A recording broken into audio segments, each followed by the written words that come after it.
Dick Blaze is the alleged bastard son of Ryle Duke, longtime friend and traveling companion of Hunter S. Thompson. He claims to have been conceived near Hogan's Fountain in Cherokee Park, September of 1965, while Raul and Hunter were visiting Thompson's family in Louisville, Kentucky. His mother was wooed by a young man during a sit-in in the park, and in a moment of weakness fueled by primal LSD-induced lust, she was deflowered while copulating openly in an orgy of titanic proportion in the sparkling waters of the fountain. Although Mr. Duke never claimed Dick as his own, it is said that on his deathbed he cried out repeatedly for his little Dickie, like Cain crying for his lost rosebud. Mr. Duke's surviving children, heirs to all pending civil suits pertaining to the wire mojo, Duke's invention which he claimed IBM stole and copied, calling it the IBM teletype, the predecessor to all modern fax machines, claimed this was a clear reference by a known womanizer to his shriveling manhood. However, Mr. Duke's personal nurse at the time of his death assured reporters that there was nothing shriveled about that particular part of his anatomy, as Mr. Blaze's mother concurred. Dick was doted on as an only child by an open-minded, free-spirited mother in Louisville until he was 12 when his mother remarried and he gained a stepbrother, Earl. At the age of 17, he left Louisville for California to see the Grateful Dead at the Berkeley Community Theater. He spent the next 10 years in Berkeley, the surrounding Bay Area, or following the Grateful Dead. After touring for nearly a decade, he returned to Louisville and attempted to start a family. A marriage produced 2 daughters, but a bitter divorce saw him return to drugs. This time, Dick became addicted to more dangerous drugs, not the psychedelic drugs of his earlier days, and after a long bout with cocaine, he was finally arrested, charged with, and convicted of possession of cocaine with intent to distribute. For this, he received a 10-year prison sentence where he became involved in college courses and after a creative writing workshop began freelance writing.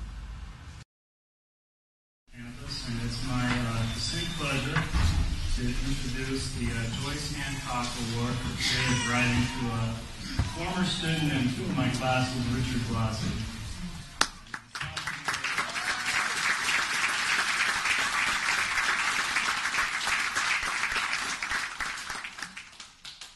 Yeah, Richard's a really original character. I really enjoy my time with him, both in my classes and outside of class. He stops by often, and we kind of talk shop as writers.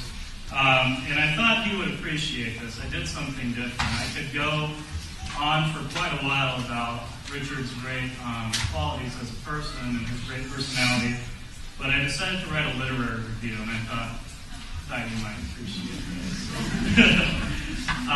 This year, from dozens of submissions, one stood out as particularly excellent. Of the winning entry, a short story titled Berkeley Loves, I remarked, the author creates a literary joyride from the adventures of a law-flouting man-child. The story's anti-hero protagonist demonstrates the only way to survive in a world gone mad is to be crazier than his counterparts. This attitude makes for great seat-in-your-pants comedic drama. The story blends Jack Kerouac's gritty romanticism of the open road with the gonzo style reminiscent of Hunter S. Thompson. The result is strange and beautiful fun. The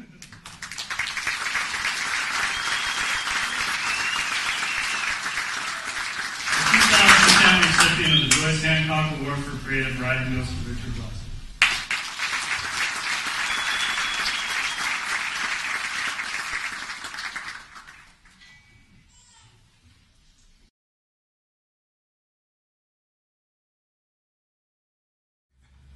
I'm here now. Here we go. Johnny Depp, Mr. Depp, Richard Blasey here, the infamous Dick Blaze. And the whole point of this is, with 85,000 views, Sergeant Moore got Mila Kunis to agree to go on a date with him. Am I trying to get a date with you? No, I'm not. What I am trying to do, and what has come about, is for a long time I've been contemplating how to contact you about some Hunter S. Thompson issues. Not really issues, but ideas I have. As a native Louisvillian, I owe a lot of my writing success and a lot of who I am to individuals like Hunter Thompson, and they were the inspiration for me when I started writing. I've had a somewhat sordid past. You've seen a little bit of it as you watch this. Am I saying that I'm the bastard son of Rael Duke? Only metaphorically. He was what made me want to be a writer and to excel in not just this field, but almost anything I do. And I was speaking with one of my professors. I go to Jefferson Community College here in Louisville. And he said, man, you want to talk to Johnny Depp? It's Derby. He always comes to the Derby.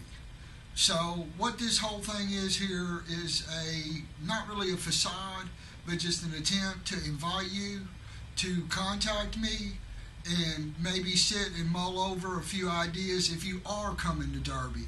And even if you're not, maybe just to make contact with me through email or just a phone call. I'll give my phone number here. And just to go through some things. You just finished doing with some people the character Kemp from the Rum Diaries. Well, some of the Kemp stories are my favorites. You know, I mean, we all love Fear and Loathing in Las Vegas. We love Fear and Loathing at the Kentucky Derby. Fear and Loathing on the campaign trail. Hunter as a gonzo journalist was fantastic. But it's some of the Kemp stories that are my favorite. And lots of them revolve around Cherokee Park.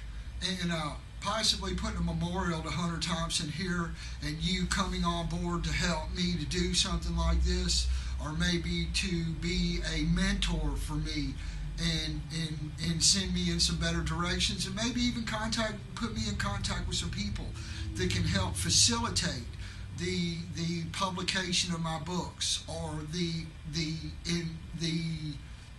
oh God, what would be a better word for it? The publication of my book, or the development of them into a screenplay.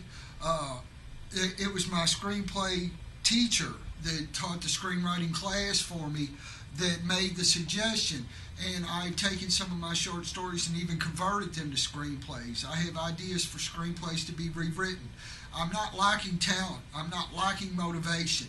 At this point now, why am I doing this right now? Well, because it's Derby, because it may be the only chance I have for you to contact me. I've tried with no fruitation. What a fucked up word. With no positive movement forward to figure out some way to get in touch with you. And this is a last ditch effort, I guess is the best way to put it. I'm at the Hotel Louisville. It's easy to find.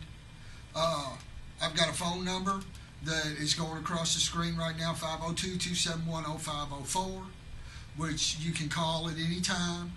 I promise not to make a media farce out of this. It's like two minds just getting together and mulling over some ideas. I have a journalism or a English professor that works with me. He's the one that presented me with the Joyce Hancock Fiction Award for my story, Berkeley or Bust. If you go to my somewhat unnoteworthy Facebook page, you can look at Luther Luckett. You can look at JCC. If you go to my timeline, which is completely public, you can find at JCC the Joyce Hancock Award, and you can read through the story. It's posted there in several posts, as long as it would let me post. And you can read through it and see that it's not a joke. I don't write as Hunter Thompson. I write somewhat like Hunter Thompson, but with my own style. You can tell that his essence is imbibed, and it is inside me. As a native Louisvillian, you know, I always wanted to meet Hunter. Unfortunately, I was in prison when he met his demise, and there was no chance for it once I started my budding career as an author and journalist. Take all this to heart and with a grain of salt. It's not a joke. You know, I showed you a little bit of my filmmaking skills in the beginning of this, and a little bit of my history, and a little bit of the fiction that I love to wield. Mr. Depp, if you are coming to the Derby, you know, look up the great and infamous Dick Blaze, and maybe take a minute out of your day. I promise it'll be fun. You know, if you're in town for the Oaks and you've got a spare minute or two, pick up the phone, It's a local call, again, 502-271-0504, or you can reach me at dickblazepresents@yahoo.com. Either of these are easy access for me, and I promise to keep this on a low-key kind of thing. I'm not looking for a big media boom or a kick to my career in any other way than, just to sit down and mull over some ideas and get some input from you. I think you are a very talented actor, and I think you seem to be a person who has a feeling about what Thompson did, and I know that he has influenced you in ways that I probably can't imagine. I'm so jealous that you actually were able to meet him and spend time with him. So, Johnny Depp, if you're in town for the Derby, this is Dick Blaze, and I'd love to get together with you for a minute, and that's all my time, or all of the time I'm going to take for this, because I don't want you to have to watch tons of stuff. You have a nice day, even if it's not for Derby. Try to get in touch with me, man, and just let me shoot you a few of the ideas I got, man, and maybe see if you can't put me in contact with someone that might, once again facilitate me getting up and moving. I'm finally, after from 2006 to now, I'm finally off parole for non-violent, drug-related charges. I'm free to wander the United States again and try to start a career doing something. Thanks. That's it.